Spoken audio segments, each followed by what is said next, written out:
What's up, guys? Welcome back to the podcast with Dave Crosland. I'm Scott McNally, and all of our programming is brought to you by you, the people at Patreon. Guys, we have some Patreon questions today. Thank you for your support. We are brought to you by evalbloodanalysis.com. You can get your lab work done by Dave if you're in the UK. We're brought to you by Strom Sports Nutrition if you're in the UK. They've got great health and performance supplements, including health stacks. So if you're using the super supplements, you want to make sure you get over to Strom if you're in the UK. And of course, we are brought to you by TrueNutrition.com. Use our code THINK over there for high quality carbs, intra-workouts, pre and post in all your protein powders. And of course, supplementsource.ca for Canadians, great deals that change week to week. Guys, just as a reminder, Dave Crosland is an expert witness for the UK court system. He is an educator. He's done tons of education for the police and military, and he is here today to help educate us. Dave, we've been getting a lot of questions off and on about oral Turinabol, which we've kind of brushed it to the side. I know it's been one of your favorites to talk about in the past. I feel like it's the oral that doesn't get any love, man.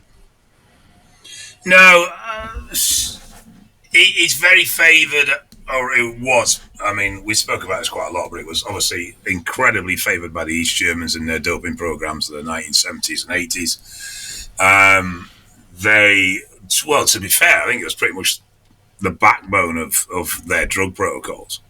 They really liked it because it gave a performance edge without necessarily adding large amounts of muscular weight.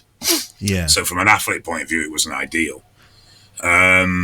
But yeah, I mean, they ran a doping program 10, 15 years. It was known as State Plan 1425. State Plan 1425? Yeah, huh. I have no idea what the significance of those numbers are. Yeah. But it was actually very heavily documented. The information got released when the East Germany collapsed, and the Stasi files, which was basically the secret state files, got released. Huh. But during that period, I mean, they absolutely dominated the Olympics and the medals, particularly around track, field, and surprisingly swimming. So there was a lot of doping in swimming, believe it or not. So I saw that. I grabbed this picture, actually two pictures. Here are some suspect East Germans, and they literally took like all three first, second, third place. They just went through and cleaned house. Yeah, I mean, you played a clip when we were off air. You played a clip that woman was saying they actually took 92% of the medal places. That's wild, man. They literally just came through and cleaned house. And they also said that they were taking athletes that were like more or less average, you know, and then juicing them up. And then they're, you know, driving their performance through the roof. They said something like an 8 or 9% performance increase, which doesn't seem like a lot, but it equaled like beating people by 16 seconds, you know? You also got to remember that a lot of these athletes didn't even know they were taking anabolics. They were told they were vitamins. You got to take your vitamins, Dave. And this is documented that, you know, the athletes didn't actually know they were using anabolics. They thought they were part of the program they were doing. I mean, relatively, East Germany was a small nation. It didn't have a huge population, and yet, proportionally, it was winning more medals per capita than any other country in the world. I mean, Tbol itself, it's... I'm not even going to try and say the chemical name. I think you were practicing it earlier on. I was trying. It's like chlorodihydromethyltestosterone. That's a lot, man. It's basically a derivative of Dianabol. There you go. They said that they took two different compounds, Tbol, I think it was, and something else, and tried to jam them together. That's my very scientific understanding right there, Dave. You know what I'm saying? If you want to be scientific, it is Dianabol with a 4-chloral alteration, which basically means it doesn't aromatize. It's crazy how much it changes it too, then, isn't it? Yeah. But it's main, one of the reasons it was such a cornerstone was because of the not excessive weight gain, but the performance increases. But yeah, I mean, from I don't know enough, but from what I do know, they basically rammed it into every sport they could think of. I saw that it was like girls as young as like 11 and 12 were given these vitamins. Yeah. That's wild, man. Yeah. That's been a point of argument post. Yeah. That, they were given to people unknowingly, and obviously it had an impact on those people from a point of view of their health moving forward. And I don't know if anyone's successfully brought a case against the government, but I know there's been research and documentaries based around how badly it's affected certain women with the amount of doping that they were exposed to. But you said it was like how long did you say this program ran for? It was like 68 till... Yeah, I mean, predominantly 70s and 80s was when they were seeing the results. So I think there was about a 15-year period where it was peak effectiveness. Wow. But I believe it started in the late 60s when they started experimenting with it. I mean, Tbol came out in the 60s. Yeah. And it was Jenna Farm that originally released it. But I don't know exactly when in the 60s it came out. It says 1961, and then it was introduced for clinical use in 65 and remained in use until 1994 when production was discontinued. Oh, they mentioned on the Wikipedia that State Farm, is that what it's called? State Plan Topic 1425. That's wild, man. It's the dominance was 72 to 88. Okay. That was when they were actively dominant within the Olympics. So that's a 16-year period. That's wild, man. I wonder, we don't have any of the stats, but it would be interesting to see all of the Olympic stats from that time. And I guess that they probably stripped people of their medals after this was discovered. But dude, imagine you put in like your entire lifeblood to be, a swimmer. You're 16 years old. You've been doing it all your life. Imagine yourself as a 16-year-old swimmer, Dave, female swimmer, Dave. And, you end up taking fourth place. So you lose, you go back to your normal life. And then it's like 20 years later that they're like, oh, no, you actually win because the other three girls were disqualified. It's a little late to change anything now. You know what I mean? I don't know if they did. Did they do anything retrospectively from the medals that were won? Because as far as I was aware, some of the records set by, there was an Eastern swimmer called Ender. They lasted for decades. And the same with like Koch and Dressler. Some of their records lasted for decades. So I don't think they stripped the records off a lot of the athletes. I think there was a lot left because I suppose retrospectively they cannot prove it. Yeah, I guess so. They said that after the fall of the Berlin Wall, 1,000 people were invited to testify in the trials and 300 did so. So not everybody came forward. That's still a significant number of people, 300 people. Yeah, you would think. And you know what, too? Hey, just to throw this out there, and I don't want to get us off topic, but some of the, we talked the other week about like the China situation and, supply of raws possibly changing. We've seen it happen before where countries got cleaned up because of the Olympics, or like the gear supply got changed. Like, they'd put pressure on China and say, guys, you got to settle this down because we have the Olympics coming up, They changed the law in the UK in 2012 because of the Olympic Games. Did they really? What was it? Yes. What did they change? So previously you were allowed to import drugs for personal use. You were allowed to import antibiotics for personal use. Yeah. And they changed it so that you could no longer import for personal use. So personal use was still legal. Possession was still legal. And you could go overseas and purchase them and bring them back on your person, but you could not import them, post them in anymore. So you couldn't buy them for overseas, even if it was for personal use. You had to either physically go get them or purchase them from within the country. Interesting. So oral... That was a concession for the 2012 Olympic Games. Okay. So oral Turinabol, a.k.a. chlorodihydromethyltestosterone. You like how I just made it sound like I knew that? You're showing off now. What is the story with it today? I could tell you my own perspective as a coach and seeing what people are doing, but I want to hear, what do you see? Because, also too, being the owner of Eval, you see literally everybody's labs that come across your desk. All sorts of people are telling you what they're using and stuff like that. How common is the compound today? It's not. It's very rare. Yeah. And I think one of that reasons is it's not a huge mass builder, but it is a good performance drug. So it works well. You know, it will complement the cycle from of a strength increase, which then will allow the other compounds to help with mass building. So it's unpopular. I don't think it's got a bad reputation. I mean, I think probably finding genuine Tbol might be a little bit difficult because it's not popular. It's not commonly available. So I think genuine stuff is probably difficult to source, which may have tempered people's opinion of it a little bit. But I find it a pretty versatile compound and quite a useful one at that as well. I mean, we've got no estrogen issues. It's generally well tolerated. It is effective in a performance which carries over to, you know, greater strength, greater weight, greater damage, greater growth. But it's not a real bulky drug. It's not an oil you're going to take and put 20 pound on with, you know, like Dbol would, sort of thing. Yeah. So interesting that the main difference really is the fact that it doesn't convert to estrogen. My first thought was like, well, why not just take Dbol in an AI?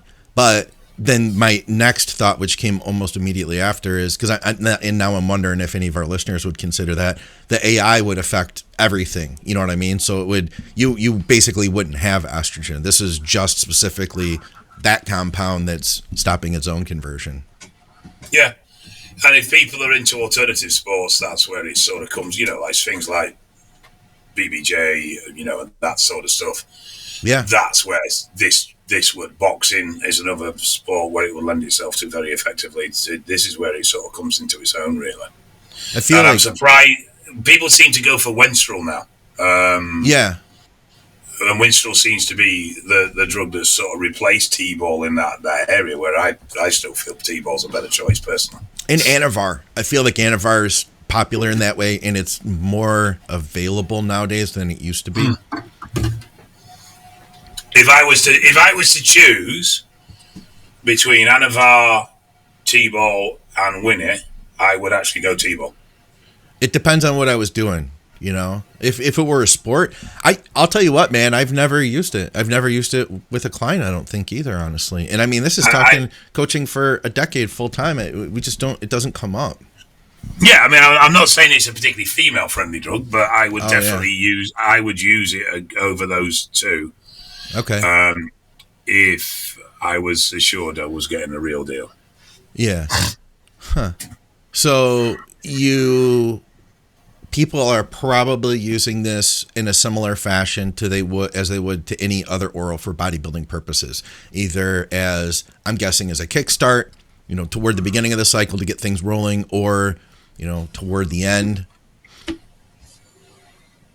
Yeah, I mean, I completely disagree with the kickstart mentality. I think it's idiotic, but that's me. But I'm a big fan of orals at the back end of cycles.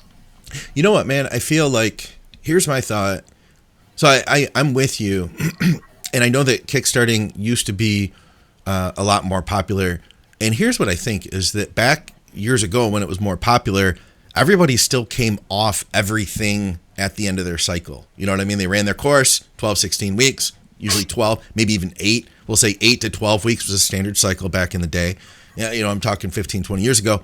Then they come off and they clean out. So they only had a limited amount of time.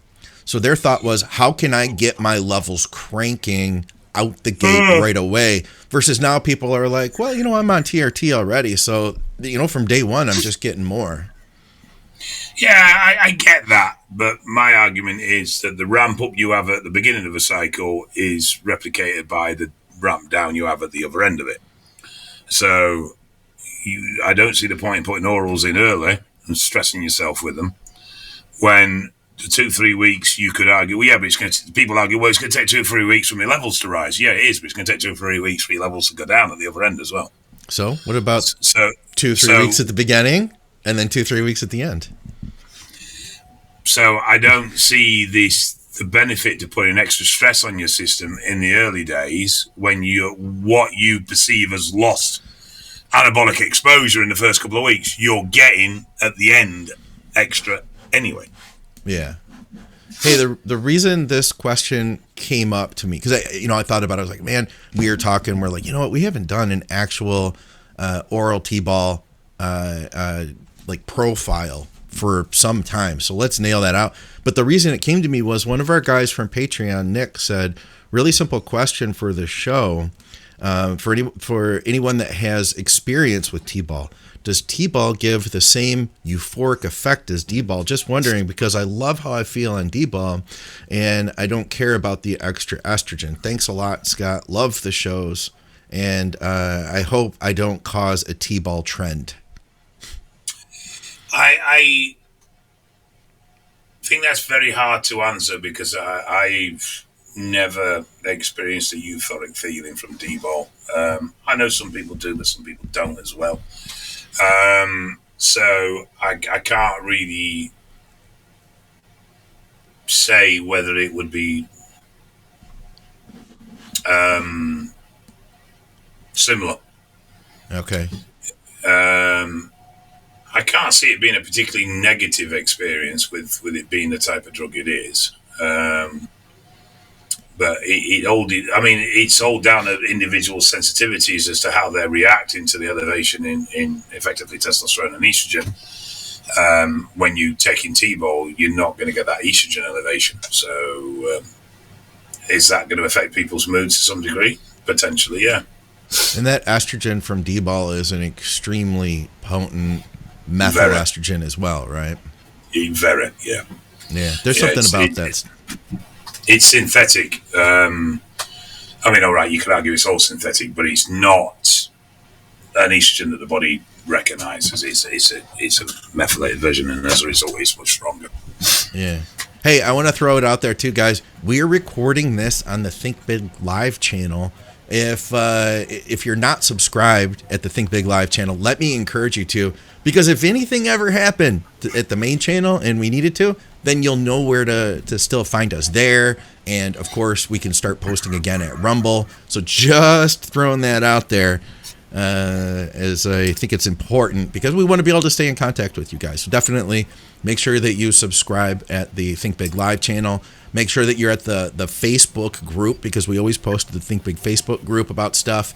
And of course, Dave and I are personal. Well, Dave, I have to twist your arm to post stuff on Instagram, don't I? Maybe. How are you? What's going on? I don't do that Instagram stuff. Tony does it for me. Tony's doing a really good job. Did Tony accept my friend request on Instagram? I told her you were a knob, so she probably didn't. Okay. All right. Well, we do have a bunch of listener questions, and if you guys want to take part in the next show, then comment below, because your questions are what drive our programming. And of course, if you're not subscribed to our main channel or the live channel or whatever, just keep hitting the subscribe buttons. Only hit them once, though. You only want to hit the subscribe button once, not twice. One time or 3 times works, but not twice. I told her you wore socks with sandals and you kicked puppies, so I don't think she likes you. I do wear socks with Crocs sometimes around the house. It's my house slippers.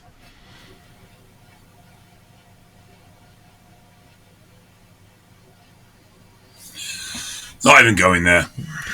Hey, we have some. We had a question for Uncle Dave's wisdom today, so we'll make sure we get to that. Could you and Dave talk about the ideal time off between cycles? I recall him mentioning 8-week breaks before starting a new cycle. However, in your last episode, when someone asked a question about natural recovery without PCT, he said that it's necessary to be off for 12 weeks. I don't know if you got that. You know, I don't know if you said that exactly. Yeah, no, that's natural recovery can take a very long time. It can be upwards of 12 weeks and commonly much longer. Does depend on person, does depend on age, does depend on drug dosing, how long you've been exposed to drugs, how often you've used anabolics, all those sort of things. So there is no sort of set format for that. What I have said is the bare minimum I would suggest between cycles would be 8 weeks. But that is 8 weeks of your testosterone levels being somewhere around natural ranges. That is not 8 weeks between cycles. So if you were doing 2 gram, you're probably going to have 3-4 weeks before you even hit natural ranges. So it would be then 8 weeks from that point. I know everybody loves ratios and they love sets. Oh, it's this on, it's this off, and that sort of shit. And the truth of it is, there is no real set time. When you go on cycle, you develop stress in the body from the drugs. When you come off cycle, the blood marker impacts of those drugs can subside relatively quickly. But the stress, not so much. And that can take some time. Now, that recovery period will very much depend on other aspects of your lifestyle. How stressed is your lifestyle? What's your diet? What's your recovery? What's your training? All these sort of factors play into it. So sometimes, you need longer. Sometimes you can get away with less. How healthy and fit you are plays a significant role in this recovery as well. So there isn't really a set time. The old school approach was however long you were on was how long you took off. And that's not, to be fair, that bad an approach.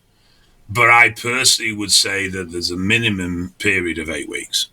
But it can be much longer than that. And I think a lot of it depends on how you feel and how your performance is. We've discussed this a few times in the past, that you may get to a point in cycle where everything just starts to feel a little bit run down. Yeah. That's usually an indication that stress factors are building, and at that point your cycle's generally going to become less productive. So it's not a bad idea to consider coming off at that point, whether you've run your term or not that you'd planned to do. Now, if you want a real-world example, when I was doing the UC projects, before I did the first cycle, I was dieting for a show. I was on very low anabolics. I was cardiovascularly quite fit, and I was very healthy and had low body fat, or low body fat-ish, sort of 12%. And I tolerated that first cycle very, very well, and for quite an extended period of time, because I went into it very fresh, very healthy, very fit. Yeah. When I broke from that to go and then do the next cycle, I picked up an injury. I'd had some issues, and I think I waited 10 weeks. And I found that going into the second cycle, I got to a toxic state very, very quickly. And it was just simply because I wasn't as fit. I was carrying, 60 pounds more weight at that point, 70 pounds more weight.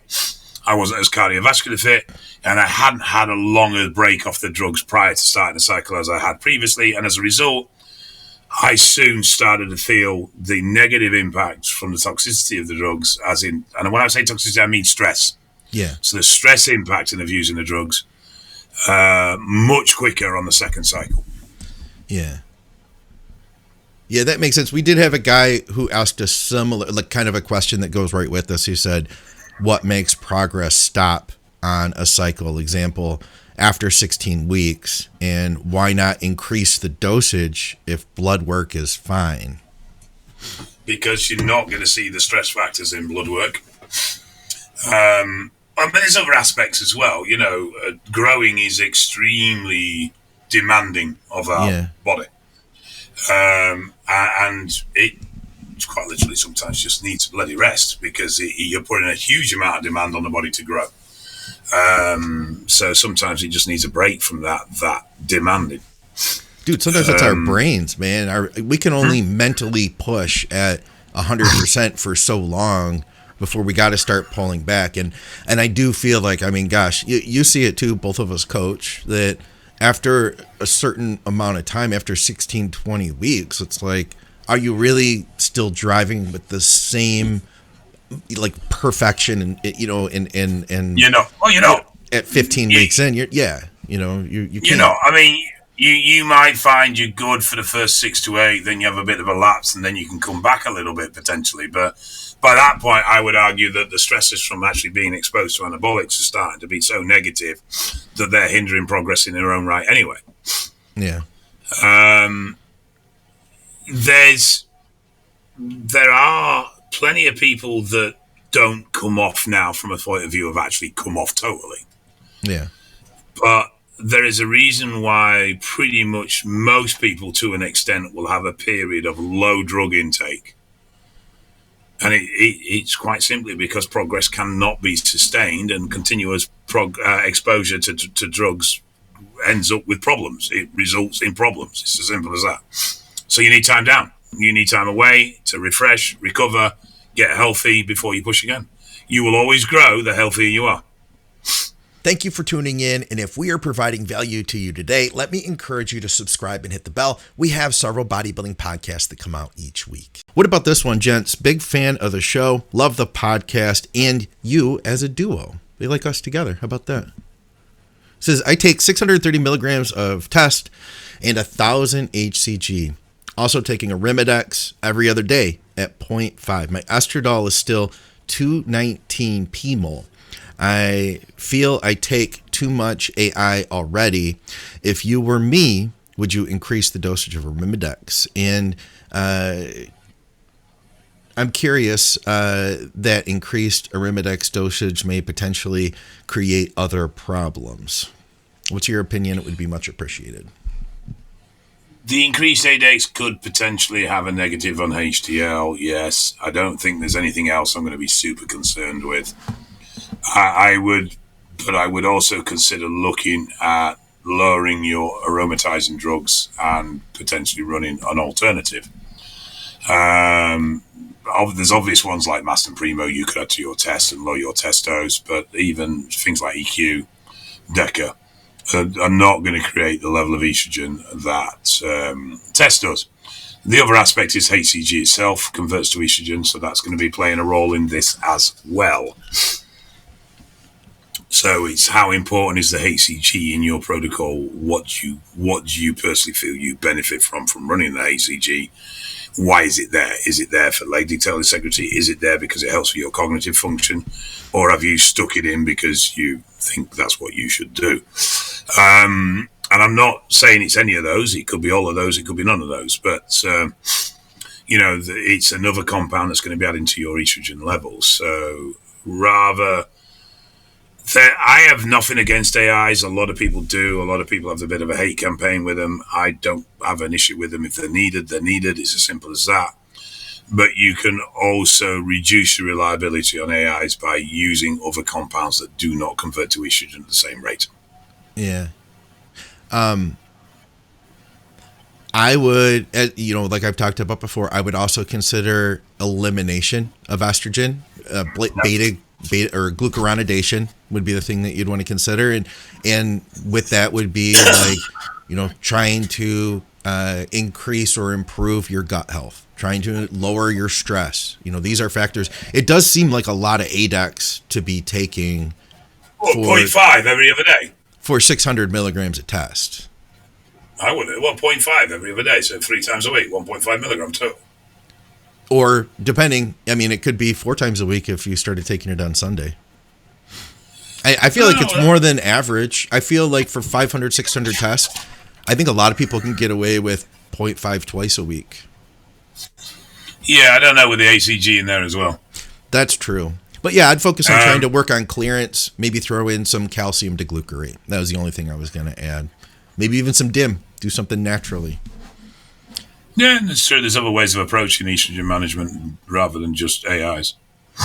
All right.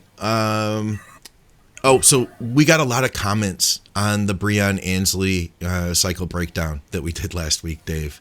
It was mixed. There were like 50% of the people believed him, 50% of the people not so much. 50% of the people thought that he was full of it and he was lying for some reason or another.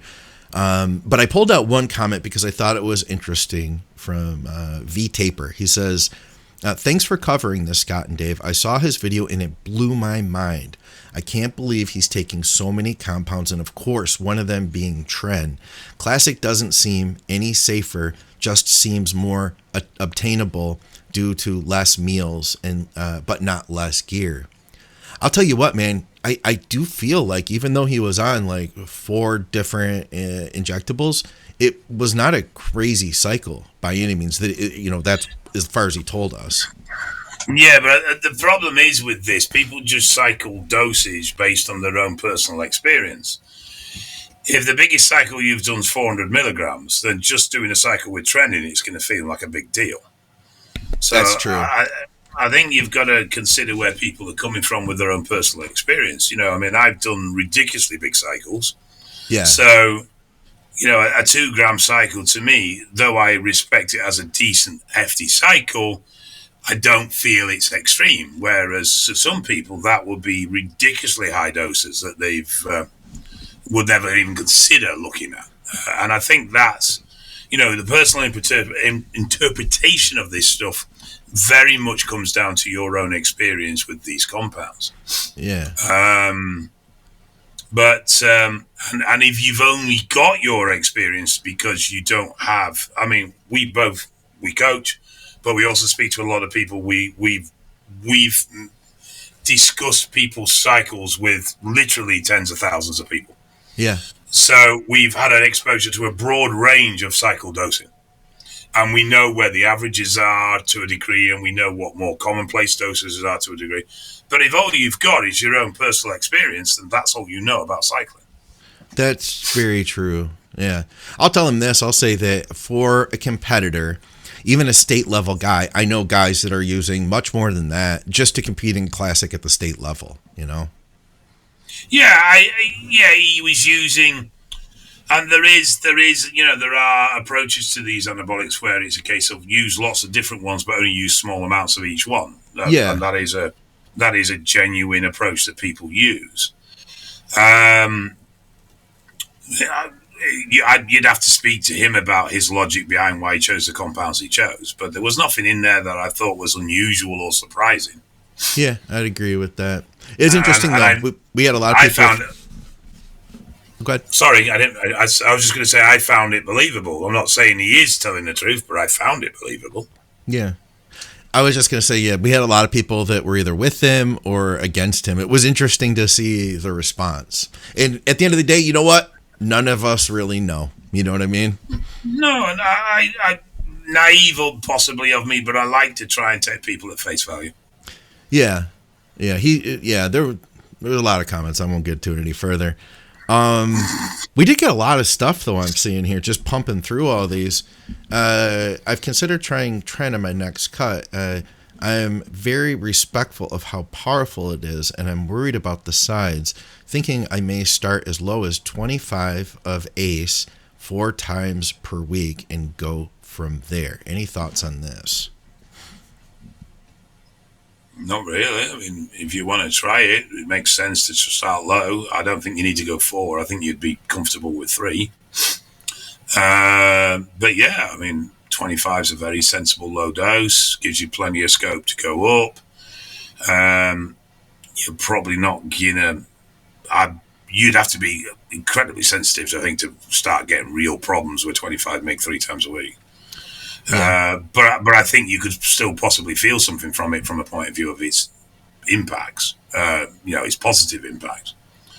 But yeah, just give it a bit of time. So, if you start at 25, give it a few weeks before you decide to up the dose. Don't do a week and then think, right, I'm feeling nothing, go up. Yeah. Because it does take a little bit of time to establish. So I would give it at least 3 weeks before you looked at a dosing increase. And if he's got some test in there, I'm sure that's doing something, right? So, at the end of the day, he's going to come out ahead no matter what he does. So staying modest with it, you can always reflect on that and be like, you know what, next time I'll go up. But that is pretty low, I would say, just from the scheme of things that I know. And it seems like there's a lot more people that are open-minded to taking lower doses like this. We've talked about that before, but there was a time, man, that you'd be like 400 or nothing. That was the attitude, right?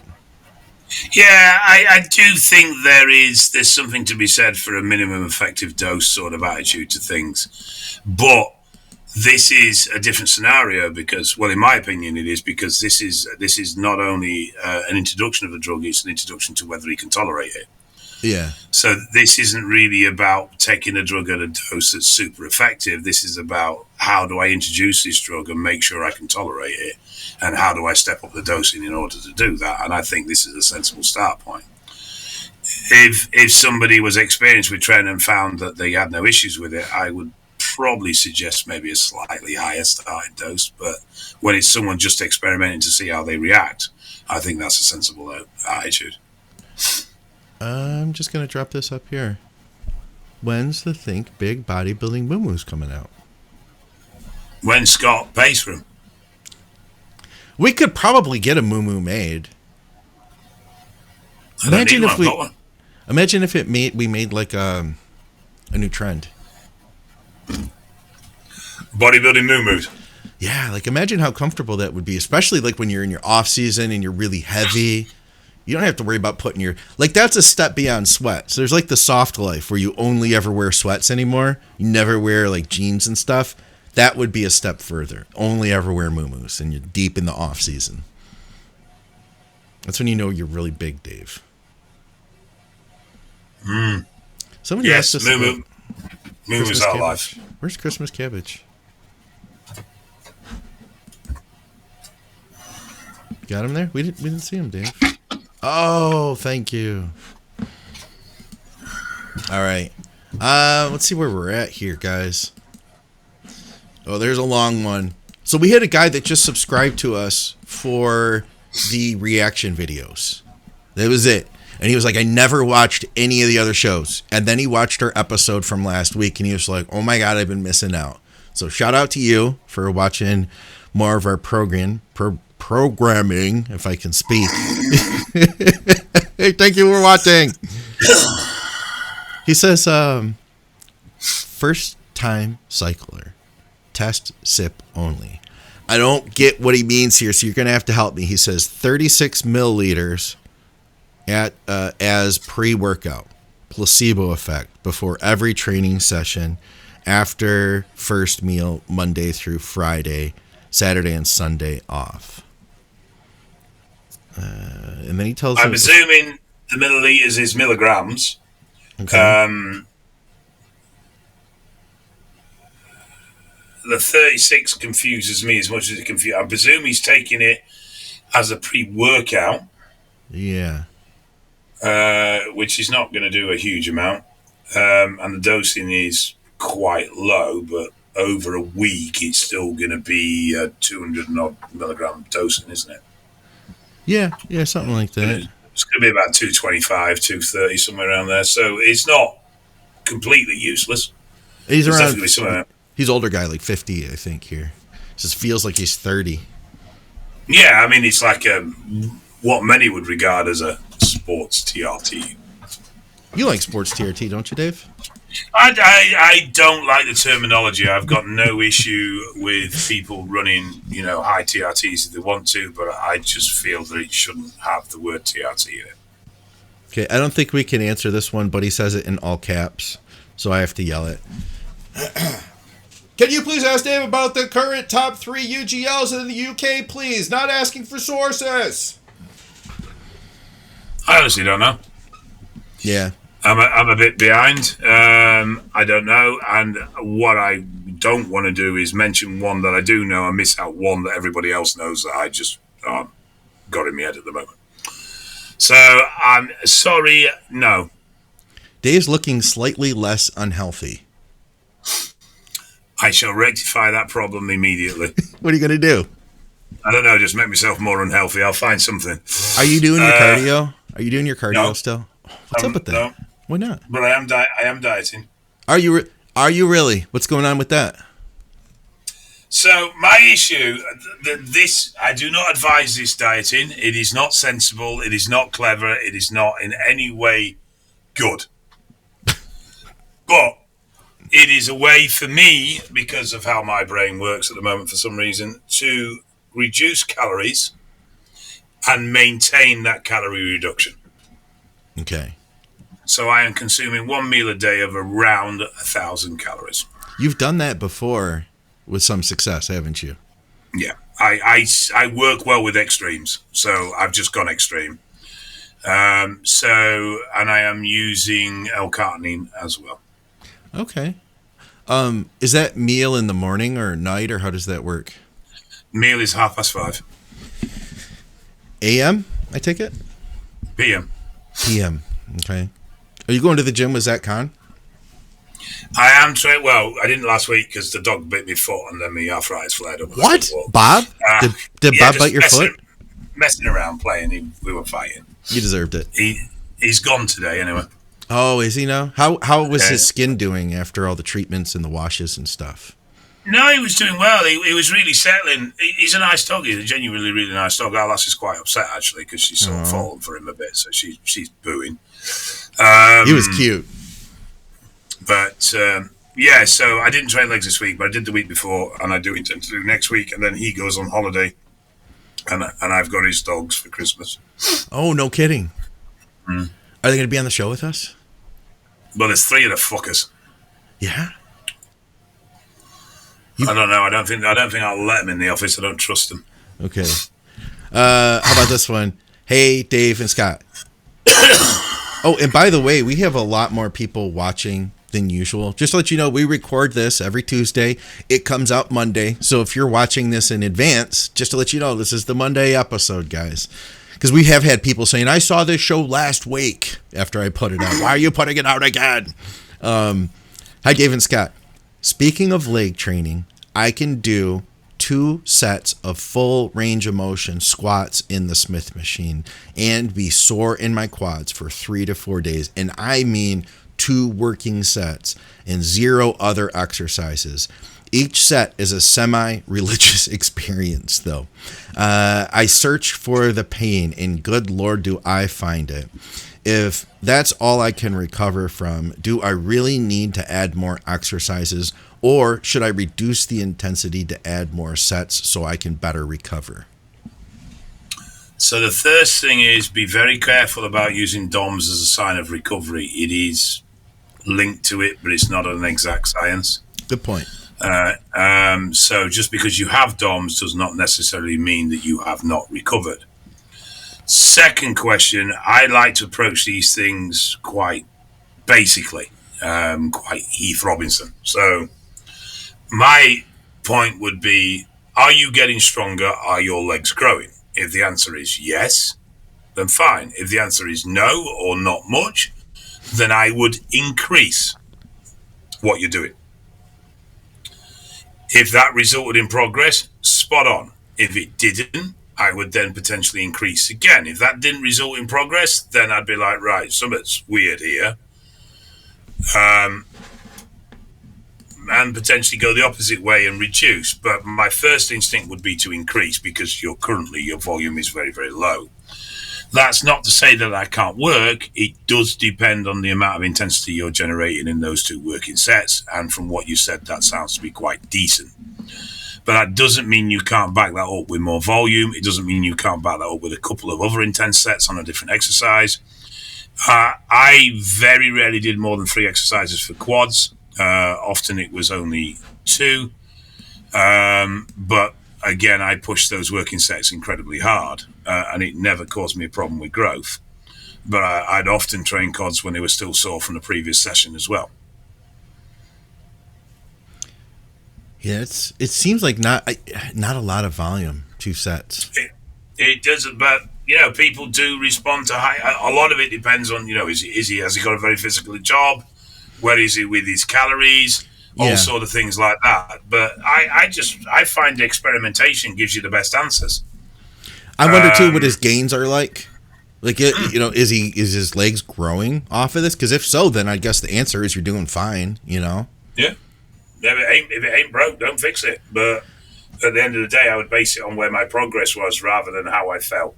Yeah. All right, so we had another one from Patreon. That first question that we had about Tbol versus Dbol was also a Patreon question.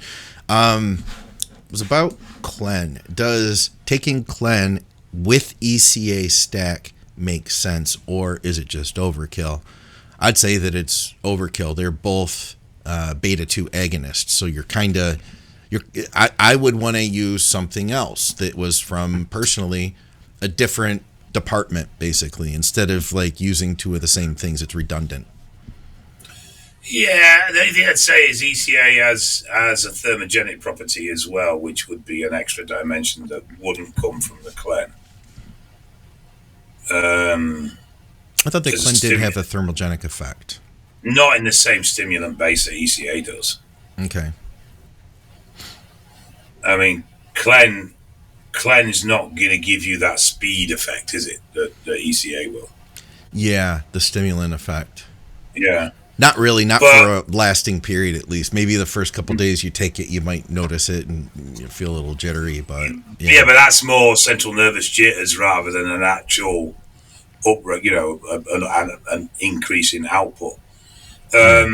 So the thing is, I do agree with you in that they are very similar, and there is definitely that, like you say, the beta agonist section. The only thing is that the ECA, well, the ephedrine element of ECA is going to have a more greater stimulant effect, but I would be concerned about the overall stimulation I'm putting on my body from a point of view of central nervous. Yeah, like what's your resting heart rate going to be on both of those? Yeah, Yeah, that could be problematic. So I would be a little bit wary around the total load that you're putting there. Yeah. I'm going to say this, and I just got thinking when I saw this question. So generally, with people who use Clen, they cycle it on, cycle it off. With ECA, you don't necessarily need to do that. There's no like, over time, ECA becomes less effective. It just keeps doing its thing longer term. So the general believed rule in bodybuilding is that when you take time off of Clen, you shouldn't use ECA because you're still going down that same avenue. But if ECA doesn't really have the same desensitizing effect that Clen does, it seems like you should be able to overlap, replace it with ECA just fine while you're taking a Clen break. I don't know, though. Yeah, I would argue that. I'd like to ask Scott. I'd be curious to know what Scott has to say, My issue around the combining the two isn't the duplication of the action. It's more the compounding of the negatives. Oh, for sure. For sure. But you could also get more out of, like, say, yohimbine, over-the-counter supplement. It's going to, work with, I'm going to use the word synergy, Dave. Remember when we got into that a few years ago? All right. What else do we have here? We'll see if we can get through one more. And we had somebody asked you some Uncle Dave wisdom this week. How about this? What's something that you did or said that you initially thought was insignificant, but which ended up having a noteworthy or positive impact? You first, because I need time to think. All right. Well, if I apply this to bodybuilding, I will say that I was not as focused on training earlier on. I thought the training was just the training. And you see that. You see, like when you look at coaches, there are some coaches that are real gear focused. There are some coaches that are real training focused and some coaches that are real diet focused. And I was real diet focused early on. Diet, and to be fair, diet and gear focused. There was a point that I felt like the training was just the training. And now I really recognize that the training is where the biggest limiting factor is because, and we just did a reel about this recently. If I tell you to eat 6 ounces of chicken and a cup of rice, like the chicken is the chicken, the rice is the rice. You either do it or you don't do it. But the training is always something that we could have possibly gotten a little bit better at, Did that answer the question? Who? Did that answer the question? Well, yeah, because I realized that the question is something you thought was insignificant. I thought just the training was the training. I didn't think it was as important as it is. Right, okay. I was interpreting it slightly differently.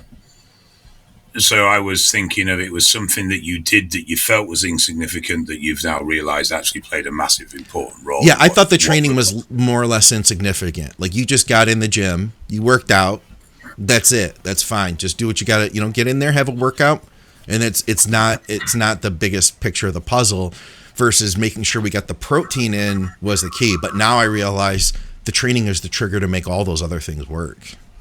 Yeah, no, I took that question as something that you'd said or done that you felt wasn't important at the time, that then later on you began to realize actually that had a huge impact. Oh, I see what you mean. That's where I didn't know if I'd got it wrong or that's no, I like the way you're interpreting it. I see. It took you saying that like 3 times before it went through my thick skull and I understood what you meant. I don't think I was putting it across very well either, to be honest. Things that I thought were... So I had the same thing around diet. Now, I still believe training being the most important thing. But I never realized how significant, for me personally, being super tight on diet was going to be. So if I take it the way you explained it, I used to just think, as long as I was eating plenty of carbs and plenty of chicken, it didn't really matter. And I know people like Ian Harrison, I know was very much that way and did very well on that. He ate a shitload of protein and then just ate what he frigging wanted, but trained like a man possessed and grew well and kept lean.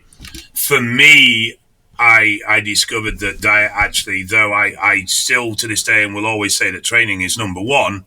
Yeah. I did realize that diet actually being super consistent and super strict made a big difference for me personally when it came to diet. In things that I said that I didn't see much of at the time, that I later on began to realize that they were actually quite significant. I did come across the idea that, no, I didn't invent this, nowhere near. It was already proven in science when I said this. I just hadn't realized it. Okay. That I felt that the number of receptors would increase when you increase the intake. Okay. And that you couldn't fill them or burn them out or run out of them. And I said it as a very much I think I actually said it in UC1, and it was very much just a muse, something that was floating around in my head that I didn't really pay much attention to. And then I subsequently found out that this was true, and actually it is action. And that when the anabolic enters the cell, it duplicates the receptor, and 2 receptors come back out of the cell. And that it was actually a real thing. So I was quite shocked that I actually guessed something right. So I see what you mean, that you didn't think it was that significant when you said it, but it turned out to be. Yeah, I was just musing. It was just ramblings of my head. I see. All right, so we've got some Uncle Dave's wisdom that we were asked here, and I know I sent it to you in advance, so I give you a chance to think about it. There it is. I gave you an answer in advance, but I don't know if I could really seriously say that answer. I don't think you can. Here's the question. I'll post it up on the screen here. Best ways to overcome self-doubt. Also, shout out to everybody watching on the live stream today. You guys are freaking awesome. We didn't get to very many of the questions on the stream, but we appreciate you being here. We had all these other questions that everybody already posted. You guys are freaking awesome, and thank you for being here. Before, I'm going to approach this in a bit of a roundabout way. Surprise, surprise.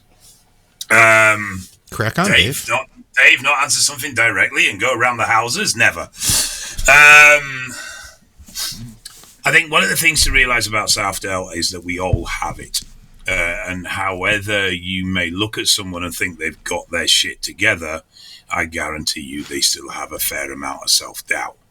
If they don't, they're an arrogant prick.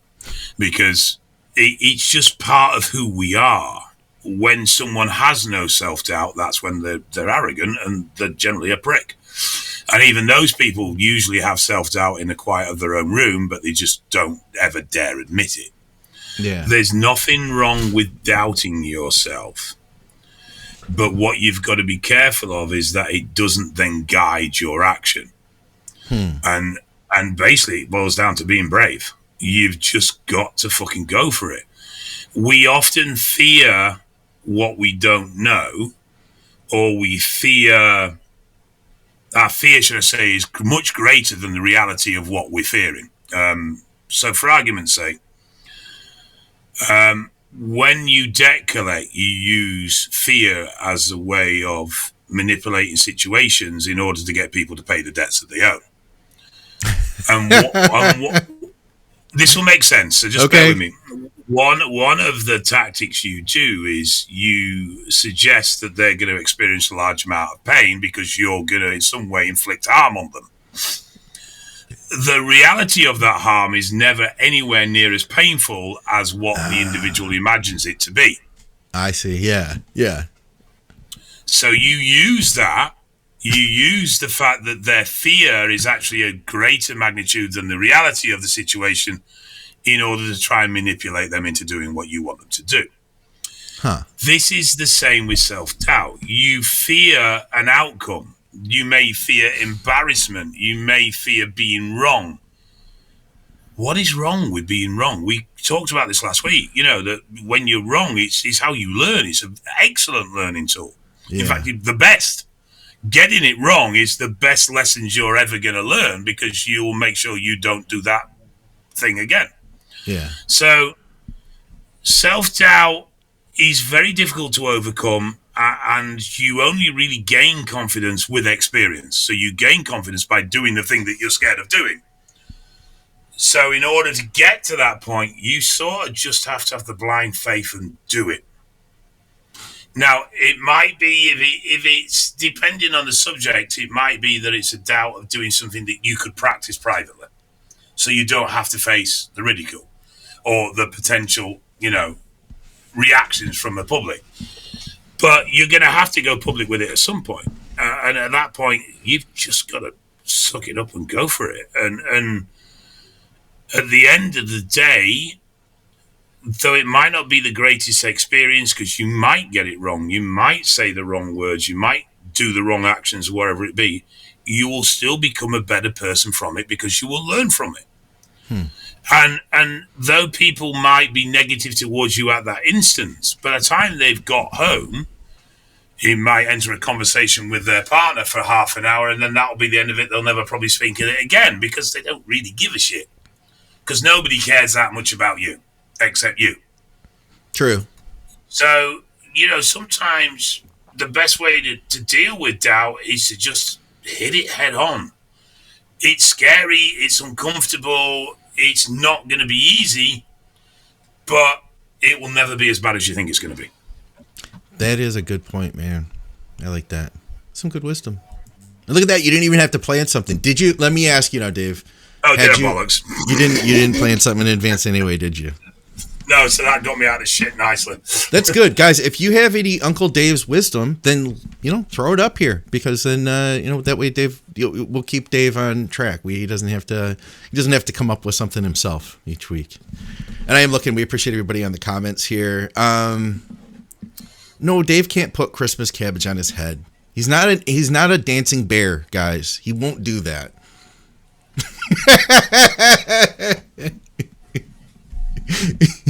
Oh, you can, yeah. There you go. Guys, we appreciate you tuning in.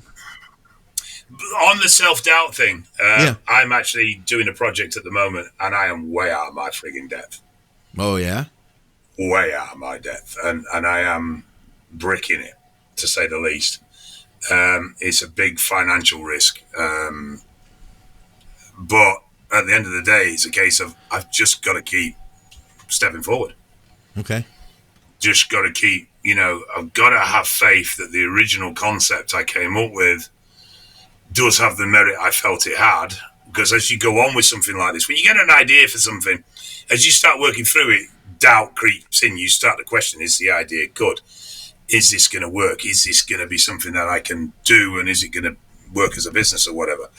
And you do start to doubt it massively. And you've just got to keep stepping through it. But it gets even scarier when the numbers are big. Do you have any clinics or places where to get blood tested through you in North London? We do we have a clinic this Saturday. It's not North London, I'm afraid, but it's Crayford Weights and Fitness near Dartford. Okay. There was somebody else asked. I can't remember where it was. They said, "Do you have a clinic here?" And I can't remember where it was. But let me say this, guys: that you can go to evalbloodanalysis.com. Is all that information posted up there? Yes, on our cited listing, and Leicester is opening very shortly as well. Okay, good. Guys, we appreciate you tuning in. Thanks for hanging out with us. Check out Strom Sports Nutrition. Stromsports.com is their site.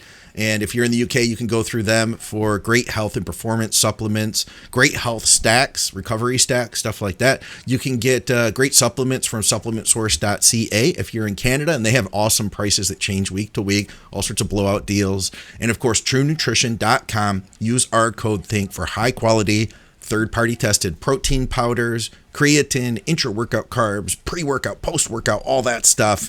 Check them out. Let me know if you have any questions about any of their flavors, because they have a ton of flavors. I like the chocolate peanut butter cup myself. And, of course, thank you to everybody from Patreon. We got through some Patreon questions today. And, for another episode of the podcast with Dave Crosland, we will see you soon. Thanks, Dave.